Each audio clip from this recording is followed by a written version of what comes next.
अगर आपके बच्चे को भी मौसम की तब्दीली की वजह से नज़ला, ज़ुकाम, बुखार और खांसी हो जाती है तो इसका घर में कैसे इलाज किया जाए, अगर आप भी इस बारे में जानना चाहते हैं वीडियो गौर से सुने। This is me doctor Umar Farooq Shaikh, child specialist.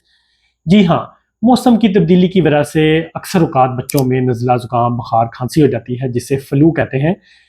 ये अमूमन 5 से 7 दिन में खुद ही ठीक हो जाती है। इसकी वजह से बच्चे की सेहत पे कोई असर नहीं पड़ता।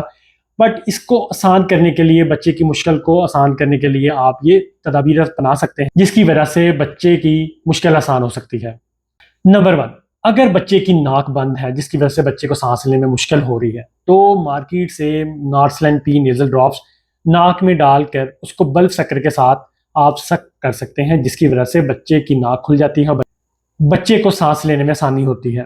नंबर 2, अगर बच्चे की उम्र 1 साल से ज़्यादा है तो पानी में शहद का इस्तेमाल किया जा सकता है जो बच्चे के लिए फ़ायदेमंद साबित होता है।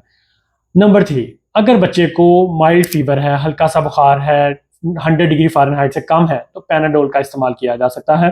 नंबर 4, बच्चे को स्टीम दी जा सकती है, स्टीमर के साथ दी जा सकती है। कोशिश करें गर्म पानी वाली स्टीम अवॉइड करें क्योंकि गर्म पानी वाली स्टीम से बच्चे को खतरा हो सकता है। इसलिए अगर गर्म पानी वाली स्टीम इस्तेमाल करनी भी है तो बच्चे की पहुंच से थोड़ा दूर रखें। स्टीम देने से सिक्रीशन थिन हो जाती हैं और बच्चे को निकालने में आसानी होती है। नंबर 5, अगर आपके बच्चे की उम्र 2 साल से ऊपर है तो विक्स का इस्तेमाल किया जा सकता है जिसकी वजह से कूलिंग सेंसेशन पैदा होती है और बच्चे के सांस लेने में आसानी होती है। अगर आपके बच्चे को बुखार बहुत ज़्यादा है, बच्चे ने खाना पीना कम कर दिया है तो आपने फ़ौरन अपने डॉक्टर से रजू करनी है।